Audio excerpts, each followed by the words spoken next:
Shri Raman বচনামৃত 6 March 1938। Shri ভগবান একজন অবসরপ্রাপ্ত হাইকোর্টের বিচারপতিকে উপদেশ সারের কয়েকটি বিষয় এরূপ ব্যাখ্যা করলেন। 1. ধ্যান একটা স্রোতের ধারার মতো অবিচ্ছিন্ন হবে। যদি অখণ্ড হয় তাকে সমাধি বা কুণ্ডলিনী বলা হয়। 2. মন সুপ্ত হয়ে আত্মায় লীন হতে পারে, সেটা আবার জেগে উঠতে বাধ্য। এটা জেগে উঠলে একজন আবার পূর্বের মতো হয়ে যায়, কারণ এ অবস্থায় মনের সংস্কার সুপ্ত অবস্থায় থাকে, আর অনুকূল পরিবেশ পেলেই জেগে উঠে। 3. আবার মনের ক্রিয়া সম্পূর্ণ নষ্ট হয়ে যেতে পারে। এটা পূর্বকথিত মনের থেকে পৃথক, কারণ এখানে আসক্তি নষ্ট হয়ে গেছে আর কখনোই উঠে না।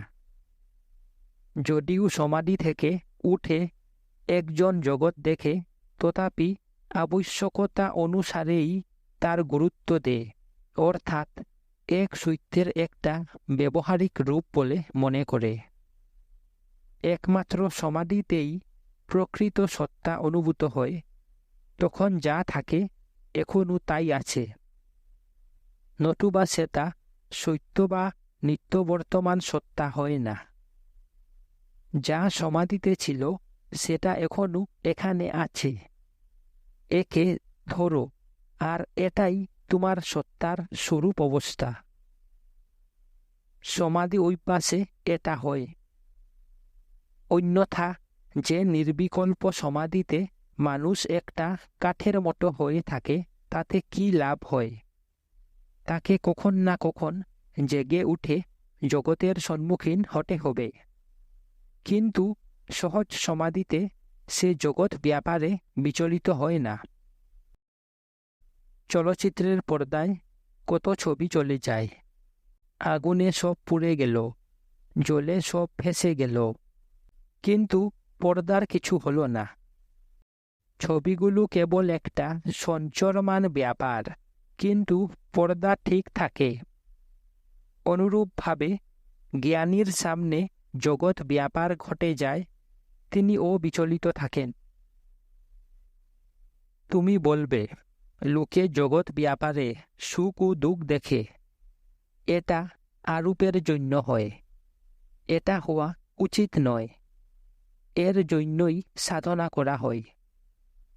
সাধনার দুটি প্রণালী, ভক্তি কিংবা জ্ঞান, এমনকি আরও লক্ষ্য নয়। সমাধি লাভ হওয়া চাই, এটা সর্বক্ষণ অভ্যাস করতে হবে, যতক্ষণ না সহজ হয়। তারপর আর কিছু করার প্রয়োজন নেই। ন্যাশনাল ব্যাংকের কর্মী শ্রী বৈদ্যলিঙ্গম বললেন, ধ্যানে জগৎ অদৃশ্য হয়ে যায় আর আনন্দ লাভ হয়। এটা ক্ষণস্থায়ী। একে কি করে স্থায়ী করা যায়? মহারিষি, সংস্কার ত্যাগ করে। ভক্ত, আত্মা কি কেবল সাক্ষী মাত্র নয়? মহারিষি, সাক্ষী বললেই সেখানে কোনো দৃশ্য বস্তু আসে। এটা দ্বৈতবোধ। সত্য উভয়ের অতীত। উপনিষদ থেকে সাক্ষী চেতা কেবলু নির্গুণচ্ছ মন্ত্রে সাক্ষীর অর্থ সন্নিধি, অর্থাৎ উপস্থিতি নিতে হবে, যার অভাবে কিছুই নেই। দেখো, দৈনন্দিন কাজের জন্য সূর্যের কিরূপ প্রয়োজনীয়তা। সে জগতের কোনো কাজে অংশগ্রহণ করে না, তবু তার অভাবে কোনো কাজই হয় না। সে কাজের সাক্ষী। আত্মার সম্বন্ধেও তাই।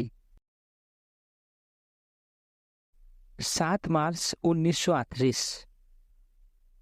যোগী রামিয়া বললেন, শক্তির জন্যই সব কাজ হয়। শক্তির সামর্থ্য কত দূর? একজনের নিজস্ব চেষ্টা ছাড়া কি শক্তি কিছু করতে পারে? মহারিষি: পুরুষ বলতে কি বুঝো, তার উপর উত্তরটা নির্ভর করে, সেটা অহংকার কিংবা আত্মা। ভক্ত: স্বরূপই পুরুষ। মহারিষি: সে কিন্তু কোনো প্রযত্ন করতে পারে না। ভক্ত: জীবই প্রযত্ন করে। মহারিষি: যতক্ষণ অহংভাব আছে ততক্ষণ প্রযত্নের দরকার। যখন অহংভাব থাকে না তখন কর্ম স্বয়ংক্রিয় হয়। অহংকার আত্মার উপস্থিতিতেই কাজ করে, সে আত্মা ছাড়া থাকে না। জগৎ যা হয়েছে তা আত্মা তার শক্তির দ্বারাই সৃষ্টি করেছে, কিন্তু সে নিজে নিষ্ক্রিয়। শ্রীকৃষ্ণ ভগবদ্গীতায় বলেছেন, আমি কর্তা নই, তথাপি কর্ম হয়ে যায়। মহাভারত থেকে স্পষ্ট বোঝা যায় সব আশ্চর্য ঘটনা তার দ্বারাই ঘটেছে। তবু তিনি বলেছেন যে তিনি কর্তা নন। এটা সূর্য ও জগতের কর্মের মতো। ভক্ত: তিনি অভিমান অর্থাৎ আসক্তি মুক্ত, অন্য পক্ষে জীব অভিমানযুক্ত। মহারিষি: হ্যাঁ, আসক্ত হওয়ায় সে কর্ম করে ও তার ফল ভোগ করে। যদি ফলটা তার মনোমত হয় সে সুখী হয়, নতুবা সে দুঃখ পায়। সুখ ও দুঃখ তার আসক্তির জন্য হয়। যদি অনাসক্ত হয়ে কাজ করা হয় তবে ফলের আকাঙ্ক্ষা থাকে না। ভক্ত: ব্যক্তিগত প্রযত্ন ছাড়া কর্ম কি স্বয়ংচলভাবে হতে পারে? পরে খাওয়ার জন্য কি আমাদের এখন রান্না করতে হবে না? মহারিষি: আত্মা অহংকারের মাধ্যমে কাজ করে। সব কাজই প্রযত্নের দ্বারা হয়। একজন নিদ্রিত শিশুকে তার মা খাওয়ান। ছেলেটি ভালো করে না জেগে খেয়ে যায়, তারপর ঘুমন্ত অবস্থায় খাওয়ার কথা অস্বীকার করে। যা হোক, মা জানেন কি হয়েছে। ঠিক তেমনি জ্ঞানী বিনা প্রযত্নে কাজ করেন। লোকে দেখে তিনি করছেন, কিন্তু তিনি নিজে অনুভব করেন না। তার ভয়ে বায়ু বহে ইত্যাদি, সেটাই বিধি। তিনি বিধান করেন আর জগৎ সেই মতো চলে। তবু তিনি নির্লিপ্ত থাকেন। এতএব তাকে সর্বময় কর্তা বলা হয়।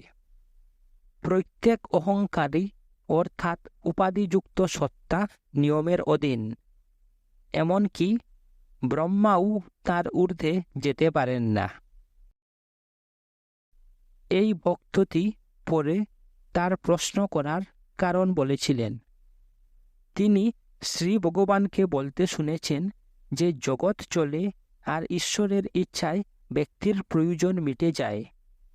কিন্তু তিনি দেখেন যে শ্রী ভগবান আশ্রমিকদের ভোর 4টার সময় দিনের রান্নার আনাজ কুটার জন্য জাগিয়ে দেন। তিনি নিজের সংশয়ের জন্য প্রশ্ন করেছিলেন, আলোচনার জন্য নয়।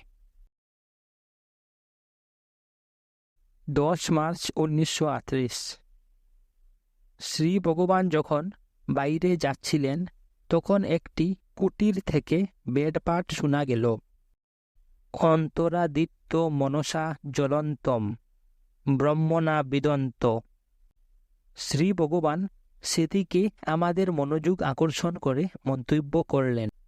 তৈত্রীয় উপনিষদেও তাকে হিরণ্ময় ইত্যাদি বলা হয়েছে। এসবের অর্থ কি? যদিও সূর্য ও অন্যান্য জ্যোতির্মণ্ডলীকে স্বয়ংপ্রকাশ বলা হয়, তবু তারা নিজের জ্যোতিতে প্রকাশিত হয় না, কেবলমাত্র পরব্রহ্মের জ্যোতিতেই হয়। ন তন্ত্র সূর্য ভিভাতি। যতক্ষণ তাদের ব্রহ্ম থেকে পৃথক বলা হয় ততক্ষণ তাদের স্বপ্রকাশতা ব্রহ্মেরই জ্যোতি। যে সব মন্ত্রে সূর্য ইত্যাদি শব্দ আছে সেগুলো কেবল ব্রহ্মেরই উল্লেখ। যোগী রামিয়া জিজ্ঞাসা করলেন, একজন শিষ্য আত্মজ্ঞানের জন্য গুরুর কাছে গেল। গুরু তাকে বললেন যে ব্রহ্ম নির্গুণ, নির্বিষয়, অচল ইত্যাদি। তখন কি তিনি একজন ব্যক্তি হয়ে কথা বলেন না? এরূপ না বললে সাধকের অজ্ঞানী বা দূর হয় কি করে? গুরুর একজন ব্যক্তিরূপে বলা কথা কি সত্য হতে পারে? মহারিষি, কাকে উদ্দেশ্য করে গুরু বলবেন? কাকে উপদেশ দেন? তিনি কি কাউকে আত্মা ছাড়া পৃথক দেখেন? ভক্ত, কিন্তু শিষ্য গুরুকে ব্যাখ্যা করার জন্য প্রশ্ন করে। মহারিষি, সত্য, কিন্তু গুরু কি তাকে পৃথক দেখেন? সবাইকে জ্ঞানী বলে না জানাই শিষ্যের অজ্ঞান। আত্মা ছাড়া কি কেউ আছে? গুরু কেবল এটা যে অজ্ঞান সেটা দেখিয়ে দেন, আর সেজন্য তিনি একজন ব্যক্তিরূপে পৃথক হয়ে যান না। উপলব্ধি কি? এটা কি শঙ্খ, চক্র, গদা ইত্যাদিধারী চতুর্ভুজ মূর্তি দেখা? যদি ঈশ্বর এই রূপে দেখাও দেন, তাহলেই বা শিষ্যের অজ্ঞান কি করে দূর হয়? সত্য নিশ্চয় শাশ্বত জ্ঞান, অপরোক্ষ অনুভূতি, নিত্যসিদ্ধ চেতনা। স্বয়ং ঈশ্বরকেই অপরোক্ষ অনুভূতি বলা হয়। এর অর্থ এই নয় যে তিনি আগে বলা রূপে ভক্তের সামনে আসেন। জ্ঞান যদি শাশ্বত না হয় তবে কোনো কাজের হয় না। চতুর্ভুজ রূপের আবির্ভাব কি শাশ্বত জ্ঞান হতে পারে? এটা একটা ব্যাপার, অর্থাৎ ব্যবহারিক সত্য, ও কল্পনা, অর্থাৎ মায়া মাত্র। একজন দ্রষ্টা নিশ্চয়ই আছে, দ্রষ্টাই কেবল সত্য ও শাশ্বত। ঈশ্বর যদি কোটি সূর্য সমুজ্জ্বল রূপে আবির্ভূত হন, সেটা কি প্রত্যক্ষ? এটা দেখার জন্য চোখ ও মন ইত্যাদির দরকার। এটা পরোক্ষ জ্ঞান। অন্যপক্ষে দ্রষ্টাই প্রত্যক্ষ অভিজ্ঞতা। দ্রষ্টাই প্রত্যক্ষ। অন্য সব দর্শন কেবল পরোক্ষ জ্ঞান। বর্তমানে শরীরকে আমি রূপে অধ্যারূপ এতই দৃঢ়মূল যে চোখের সামনের দর্শনকেই প্রত্যক্ষ মনে হয়, কিন্তু দ্রষ্টাকে তা মনে হয় না। কেউ আত্মজ্ঞান চায় না, কারণ এমন কেউ নেই যে আত্মজ্ঞানী নয়। কেউ কি বলতে পারে যে সে পূর্বেই উপলব্ধি করেনি বা সে আত্মা থেকে পৃথক? না, স্পষ্টত সবাই আত্মজ্ঞানী। তার দুঃখের কারণ অলৌকিক শক্তি প্রকাশের ইচ্ছা। সে জানে যে এটা সে করতে পারে না। সেজন্য তারা চায় যে ঈশ্বর সামনে আসুন আর তার সকল শক্তি ভক্তকে দিয়ে তিনি নিজে দূরে থাকুন। সংক্ষেপে ঈশ্বর তার শক্তি মানুষকে হস্তান্তরিত করুন। ভক্ত, শ্রী ভগবানের মতো মহাত্মাদের এরূপ স্পষ্ট কথা বলা সাচে, কারণ আপনারা সত্যচ্যুত হন না, আর সবার পক্ষে এটা সহজ মনে করেন। তা সত্ত্বেও সাধারণ লোকের একটা যথার্থ অসুবিধা আছে। মহারিষি, তবে কি কেউ বলে যে সে আত্মা নয়? ভক্ত, আমি বলতে চাই যে মহর্ষির মতো স্পষ্ট বলার সাহস কারু নাই। মহারিষি, যা আছে তা বলার জন্য সাহসের কি আছে?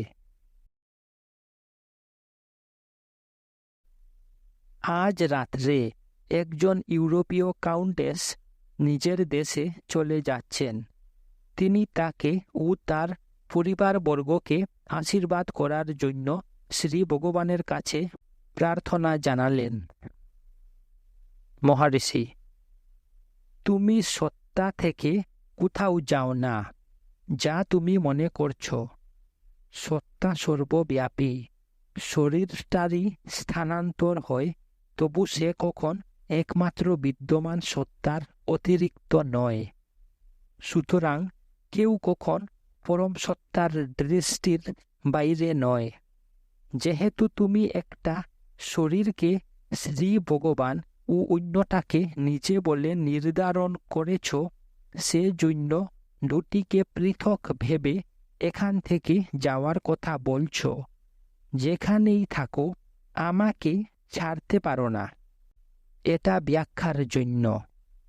ছবিগুলো সিনেমার পর্দার উপর চলে, কিন্তু পর্দা কি চলে না? সত্তা ঠিক পর্দার মতো। তুমি, আমি ও অন্যেরা ছবি। ব্যক্তি চলে যেতে পারে, কিন্তু আত্মা যায় না। ভক্ত, অবতারদের জ্ঞানীদের অপেক্ষা মহান বলা হয়। তারা জন্মাবধি মায়ামুক্ত, অলৌকিক শক্তি সম্পন্ন ও নূতন ধর্ম প্রবর্তক ইত্যাদি বলা হয়। মহারিষি 1. জ্ঞানী তাৎমৈব মে মতম। 2. সর্বম খালিদং ব্রহ্ম। একজন অবতার জ্ঞানীর থেকে কি করে পৃথক হয়, কিংবা অবতারের বিশ্ব থেকে পৃথক হওয়াই বা সম্ভব হয় কি করে? ভক্ত, চক্ষুকে সকল রূপের আয়তন বলা হয়, শ্রুত্রকে সকল শব্দের ইত্যাদি। এক চৈতন্য সকলের মধ্যে ক্রিয়াশীল। ইন্দ্রিয় ছাড়া অলৌকিক ক্রিয়া হয় না। অলৌকিক ক্রিয়া আদৌ হই বা কি করে? যদি তারা মানুষের বুদ্ধির অগম্য বস্তু হয়, তবে স্বপ্নের সৃষ্টিও তাই। এব অলৌকিকতা কোথায়? জ্ঞানী ও অবতারের পার্থক্য করা অযৌক্তিক। ব্রহ্মের জ্ঞাতা ব্রহ্মই হন, এ কথার বিরোধ হয়।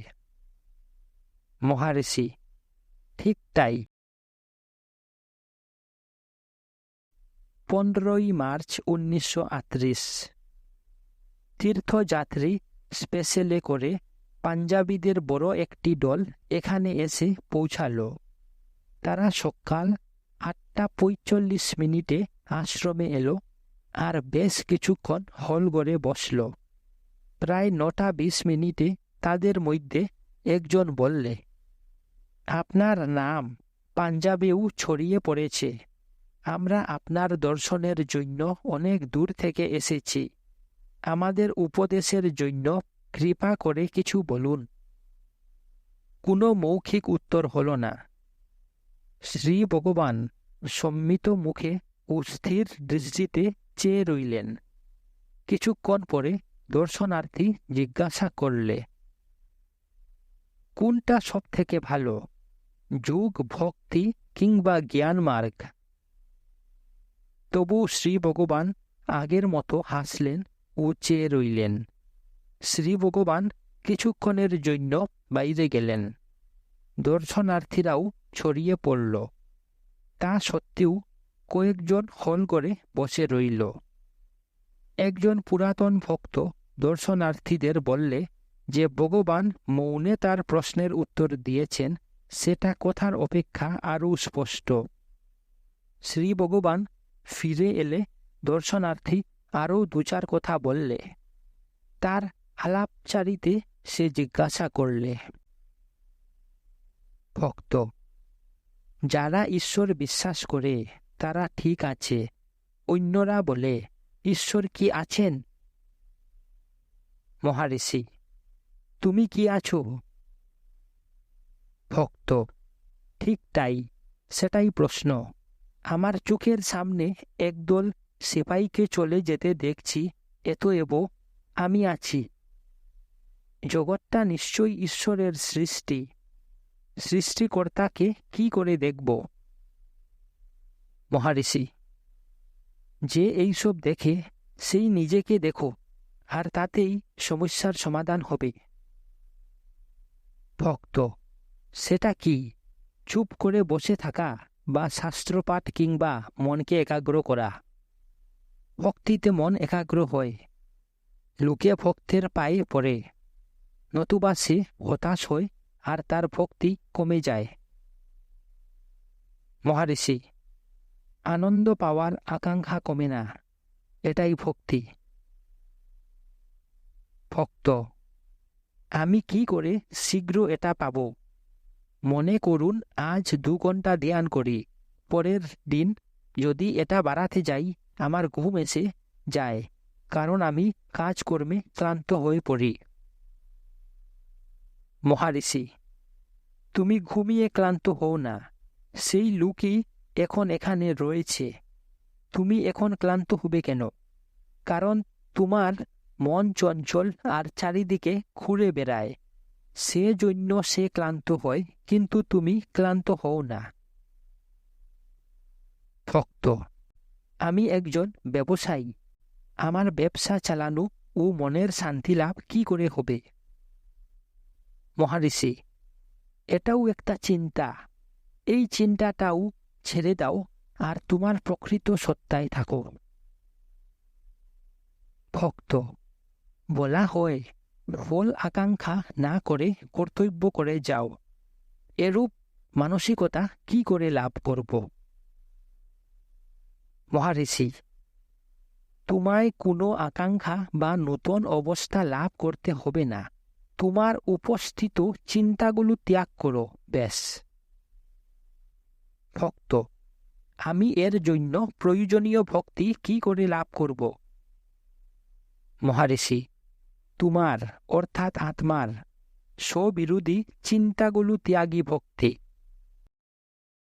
ভক্ত, ইচ্ছা শক্তি, সম্মোহন, মেসমেরিজম ইত্যাদি কি? পেরিতে ডক্টর কুয়ে নামে একজন ডাক্তার ছিলেন। তিনি নিরক্ষর ছিলেন, কিন্তু অনেক দুরারোগ্য ব্যাধি ইচ্ছা শক্তি দিয়ে ভালো করতে পারতেন। তিনি বলতেন, নিজেকে নিরোগ করার জন্য শক্তি তৈরি করো, শক্তি তোমার অন্তরে আছে। মহারিষি, এটা সেই ইচ্ছা শক্তি যার দ্বারা সকল রোগের আকর এই শরীরটা হয়েছে। ভক্ত, সুতরাং বলা হয় যে চিন্তাই বস্তু হয়ে প্রকাশিত হয়। মহারিষি, এই চিন্তা মুক্তির জন্য হওয়া চাই। ভক্ত, ঈশ্বর আমাদের অন্য চিন্তা দূর করতে সক্ষম করবেন। মহারিষি, এটাও একটা চিন্তা, যে জন্মেছে সেই প্রশ্ন করুক। তুমি তা নও, কারণ তুমি চিন্তা হতে মুক্ত। আরও একজন রাউলপিন্ডির দর্শনার্থী প্রশ্ন করলে, আত্মা নিরাকার, আমি তার উপর মন সংযোগ কি করে করব? মহারিষি, যাকে তুমি নিরাকার বা বুধের অতীত বলছো, সে আত্মার কথা থাক, মনটা বোধগম্য, মনকে ধরো, তাহলেই হবে। ভক্ত, মনও অতি সূক্ষ্ম, আর এই মন ও আত্মা এক। মনের স্বরূপ কি করে জানব? আপনি বলেছেন যে কোনো উপলক্ষ নিরর্থক, তবে আমাদের সাধনার আধার কি হবে? মহারিষি, তোমার মন কিসের উপর প্রতিষ্ঠিত? ভক্ত, কিসের উপর? মহারিষি, মনকেই জিজ্ঞাসা করো। ভক্ত, আমি আপনাকে জিজ্ঞাসা করছি, তবে কি মনের উপর একাগ্রতা অভ্যাস করব? মহারিষি, হোম। ভক্ত, কিন্তু মনের স্বরূপ কি? এও নিরাকার, সমস্যা বড় জটিল। মহারিষি, মোহগ্রস্ত হচ্ছ কেন? ভক্ত, শাস্ত্র আমাদের একাগ্রতা করতে বলে, আমি তা করতে পারছি না। মহারিষি, কোন শাস্ত্রর মাধ্যমে আমরা আমাদের অস্তিত্ব জানি? ভক্ত, এটা অনুভূতির বিষয়, কিন্তু আমি মন একাগ্র করতে চাই। মহারিষি, চিন্তা শূন্য হয়ে থাকো, কিছুই ধরতে হবে না, তারা তোমায় ধরে না, তুমি তোমাতেই থাকো। ভক্ত: আমি কি ধরব বা ধ্যান করব বুঝতে পারছি না, আমার মনের ধ্যান করব কি? মহারিষি: কার মন? ভক্ত: আমার নিজের মন। মহারিষি: তুমি কে? প্রশ্নটা এখানেই মিলিয়ে যাবে। সবাই খেতে চলে গেল। দর্শনার্থী 2:30টার সময় ফিরে এসে সেই একই প্রশ্ন করলে। সে বললে, মহর্ষি চিন্তা ত্যাগ করতে পরামর্শ দেন। সব চিন্তা ত্যাগ হয়ে গেলে মনকে কিসের উপর একাগ্র করব? আমি যে কি ধরব আর কিসের উপর মন সংযোগ করব বুঝতে পারছি না। মহারিষি: মন সংযোগটা কার? ভক্ত: মনের। মহারিষি: তবে মন সংযোগ করো। ভক্ত: কিসের উপর? মহারিষি: নিজেই উত্তর দাও। মন কি? কেন সংযোগ করবে? ভক্ত: আমি মন কি জানি না, মহর্ষিকে জিজ্ঞাসা করছি। মহর্ষি: মহর্ষি মনের তত্ত্ব জানতে চান না, জিজ্ঞাসুই মনকে সেটা কি জিজ্ঞাসা করুক। ভক্ত: মহর্ষি মনকে চিন্তাশূন্য করতে পরামর্শ দেন। মহর্ষি: এটাও একটা চিন্তা। ভক্ত: যখন সব চিন্তা চলে যায় তখন কি অবশিষ্ট থাকে? মহর্ষি: মন কি চিন্তা ছাড়া আর কিছু? ভক্ত: না, মন চিন্তার সমষ্টি। আমার বলার উদ্দেশ্য, যখন সব চিন্তা চলেই গেল তখন আর মন সংযোগ কি করে করব? মহর্ষি: এটাও কি একটা চিন্তা নয়? ভক্ত: হ্যাঁ, কিন্তু আমাকে একাগ্র করতে বলা হয়। মহর্ষি: তুমি মন একাগ্র করবে কেন? তোমার চিন্তাকে যথেচ্ছ চলতে দেবে না কেন? ভক্ত: শাস্ত্র বলে চিন্তাকে যথেচ্ছ চলতে দিলে বিপথে অর্থাৎ অসৎ ও পরিবর্তনশীল বিষয় নিয়ে যায়। মহর্ষি: সুতরাং তুমি অসৎ ও পরিবর্তনশীল বিষয়ে যেতে চাও না। তোমার চিন্তা অসৎ ও পরিবর্তনশীল। তুমি সত্যকে ধরে থাকতে চাও। ঠিক সেই কথাই আমি বলছি। চিন্তা অসৎ, সেগুলো ত্যাগ করো। ভক্ত: এখন বুঝেছি, তবু একটা সংশয় আছে। বলা হয় যে এক মুহূর্ত তুমি নিষ্ক্রিয় থাকতে পারো না। আমি কি করে চিন্তা ত্যাগ করব? মহারিষি: সেই গীতাই বলে, যদিও সব কাজ হয়, আমি কর্তা নই। এটা ঠিক জগতের ক্রিয়াকলাপ ও সূর্যের মতো। আত্মা সর্বদা নিষ্ক্রিয়। অপরপক্ষে চিন্তা উঠে আর লয় হয়। আত্মা পূর্ণ, অপরিবর্তনশীল। মন সীমিত ও পরিবর্তনশীল। তোমায় কেবল সীমাবদ্ধতা অর্থাৎ উপাধি ত্যাগ করতে হবে। তোমার পূর্ণতা এরূপে স্বতই প্রকাশ হবে। ভক্ত: এর জন্য কৃপা চাই। মহর্ষি: কৃপা সর্বদাই আছে। কেবল যা প্রয়োজন তা হল তার কাছে তোমার আত্মসমর্পণ। ভক্ত: আমি সমর্পণ করছি আর প্রার্থনা করি যে আমি যদি বিপথে যাই সে যেন জোর করে আমায় টেনে নেয়। মহর্ষি: এটা কি সমর্পণ? সমর্পণ সম্পূর্ণ হতে হলে নিঃশর্ত হওয়া চাই। ভক্ত: হ্যাঁ, আমি সমর্পণ করছি। আপনি বলছেন যে আত্মা সমুদ্রে ডুবুরির মতো আমায় ডুবতে হবে। মহর্ষি: কারণ তুমি ভাবছ যে এখন তুমি চৈতন্য সমুদ্রের বাইরে আছো। ভক্ত: আমি প্রাণায়াম অভ্যাস করি, এতে শরীরের তাপ বৃদ্ধি হয়। আমি কি করব? মহর্ষি: মন স্থির হলে উষ্ণতা বোধ চলে যাবে। ভক্ত: এটা সত্য, কিন্তু ভারী শক্ত। মহারিষি, এটাও আবার একটা চিন্তা, সেটাও একটা বাধা। একজন কেউ মন্তব্য করলে বলা হয় যে যারা অরুণাচলের 30 মাইলের মধ্যে জন্মায় বা মারা যায় তারা না চাইলেও মুক্তি পায়। আরও বলা হয় যে কেবল জ্ঞানের দ্বারাই মুক্তি লাভ হয়। পুরাণ আরও বলে যে বেদান্ত বিজ্ঞান লাভ করা কঠিন, সুতরাং মুক্তি লাভও কঠিন।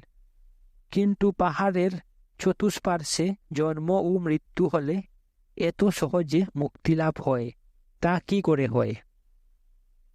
মহর্ষি, শিব বলেন, আমার আজ্ঞায়। যারা এখানে বাস করে তাদের দীক্ষা ইত্যাদির প্রয়োজন নেই, তথাপি তারা মুক্তি লাভ করে। শিবের এরূপ আদেশ। ভক্ত, পুরাণ আরও বলে যে যারা এখানে জন্মায় তারা ভূত, প্রেত, প্রমথ ইত্যাদি শিবের গণ। মহারিষি, অন্য ক্ষেত্র অর্থাৎ চিদাম্বরম, তিরুভারুর সম্বন্ধেও এরূপ বলা হয়। ভক্ত, কেবল জন্ম বা মৃত্যু হলে কি করে মুক্তি হয়, এটা বোঝা শক্ত। মহারিষি বললেন, দর্শনাদ অব্রাসাদাসি জননাথ কমলালয়ে কস্যাম তু মরণামুক্তি স্মরণদ অরুণাচলে। চিদাম্বরমের দর্শন, তিরুভারুরে জন্ম, কাশীতে মৃত্যু এবং কেবলমাত্র অরুণাচলের স্মরণই মুক্তিদায়িনী। জননাথ কমলালয়ের অর্থ কমলালয় জন্ম। এটা কি? এটা হৃদয়। এরূপ অব্রসদসী অর্থাৎ চৈতন্যের অধিষ্ঠান। আবার কাশী জ্ঞানের জ্যোতি। অরুণাচল স্মরণেতে শ্লোকটি সম্পূর্ণ হয়েছে, এটিকেও একই অর্থে বুঝতে হবে। ভক্ত, সুতরাং ভক্তির প্রয়োজন। মহারিষি, সবই দৃষ্টিভঙ্গির উপর নির্ভর করে। একজন দেখে যে যারা তিরুভারুরে জন্মেছে, যারা চিদম্বরম দর্শন করেছে, যারা কাশীতে মারা যায়, আর যারা অরুণাচলের স্মরণ করে, তারা সবাই মুক্ত। ভক্ত, আমি অরুণাচলকে স্মরণ করি, তবু মুক্ত হইনি। মহারিষি, কেবল দৃষ্টিভঙ্গির পরিবর্তন আবশ্যক। এরূপ পরিবর্তনে অর্জুনের কি হলো দেখো। সে বিশ্বরূপ দর্শন করলে। শ্রীকৃষ্ণ বলছেন, দেবতা ও ঋষিরা আমার বিশ্বরূপ দেখার জন্য উদ্গ্রীব। আমি তাদের ইচ্ছা পূর্ণ করিনি, তথাপি তোমাকে দিব্য দৃষ্টি দিচ্ছি, যার দ্বারা তুমি বিশ্বরূপ দেখতে পাবে। ব্যাস, এই বলে তিনি কি তাকে তার স্বরূপ দেখালেন? না, তিনি অর্জুনকে বললেন যে সে যা দেখতে চায় তাই দেখুক। সেটা যদি তার প্রকৃত স্বরূপ হতো তবে সেটা নিত্য হতো, আর তার যথার্থ স্বরূপও হতো। তা না হয়ে অর্জুনকে সে যা দেখতে চায় তা দেখানো হলো। এতএব বিশ্বরূপ কোথায়? সেটা অর্জুনের অন্তরে। আরও দেখো, অর্জুন দেখলে যে দেবতা ও ঋষিরা সেই রূপের মধ্যে রয়েছেন আর তাকে স্তুতি করছেন। যদি কৃষ্ণের কথা মতো দেবতা ও ঋষিরা তাকে না দেখতে পায়, তবে অর্জুন যাদের দেখলে তারা কারা? ভক্ত, তারা নিশ্চয় তার কল্পনা। মহারিষি, অর্জুনের দৃষ্টিভঙ্গির জন্যই তারা সেখানে রয়েছেন। ভক্ত, এতএব ঈশ্বরের কৃপায় দৃষ্টিভঙ্গি বদলাবে। মহারিষি, হ্যাঁ, ভক্তদের তা হয়। ভক্ত বললে, একজন একটা বাঘের স্বপ্ন দেখলে, ভয় পেলে আর জেগে উঠল। স্বপ্নিক বাঘ স্বপ্নিক অহংকারের কাছে প্রকাশ হলো আর সে ভয় পেল। যখন সে জেগে উঠল তখন তার সেই অহংকারী বা কি করে অদৃশ্য হয় আর সে তার জাগ্রত অহংকার নিয়েই বা কি করে জেগে ওঠে? মহারিষি, এটাই প্রমাণ হয় যে অহংকার একটা। জাগ্রত, স্বপ্ন ও সুষুপ্তি সেই এক অহংকারের উপর সঞ্চরমান অবস্থা। ভক্ত, মনকে ধরা খুব কঠিন, সবারই এক অসুবিধা। মহারিষি, তুমি মন দিয়ে কখন মনকে ধরতে পারো না। সে তার অস্তিত্বহীনতা জানতে হলে তার অতীত হও। ভক্ত, তবে সোজাসুজি অহংকারটা খোঁজা উচিত, তাই তো? মহারিষি, ঠিক তাই। এক অন্তঃকরণেরই মন, বুদ্ধি, অহংকার প্রভৃতি বিভিন্ন নাম। মন কেবল চিন্তার সমষ্টি। চিন্তাও অহংকার ছাড়া থাকে না। এব সব চিন্তা অহংকারের অর্থাৎ অহমের দ্বারা পরিব্যক্ত। এই আমিটা কোথা থেকে উঠে খুঁজো, আর অন্য চিন্তা অদৃশ্য হবে। ভক্ত, যা অবশিষ্ট থাকবে সেটা আমি নয়, কিন্তু বিশুদ্ধ চৈতন্য। মহারিষি, ঠিক তাই। তুমি আনন্দের অন্বেষণ দিয়ে আরম্ভ করো। বিশ্লেষণ করে দেখো যে চিন্তাই দুঃখের কারণ। এদেরই মন বলে। মনকে দমন করতে গিয়ে আমিকে খুঁজো, আর তাতেই সচ্চিৎ আনন্দে স্থিত হও। আরও একজন ভক্ত বললে, তবে মন কি? মহারিষি, মন সসীম চেতনা, যে উপাধির আবরণ নিয়েছে। প্রকৃতপক্ষে তুমি অসীম ও পূর্ণ। পরে তুমি উপাধি নিয়ে মন হয়েছ। ভক্ত, তবে এটা আবরণ, কি করে এর উৎপত্তি হল? মহারিষি, আবরণটা কার? এটা অবিদ্যা, অহংকার বা মন থেকে পৃথক নয়। ভক্ত, আবরণের অর্থ আচ্ছাদন। কে আচ্ছাদিত? এটা কোথা থেকে উঠে? মহারিষি, উপাধিটাই আবরণ। উপাধির অতীত হলে কোনো প্রশ্নই উঠবে না।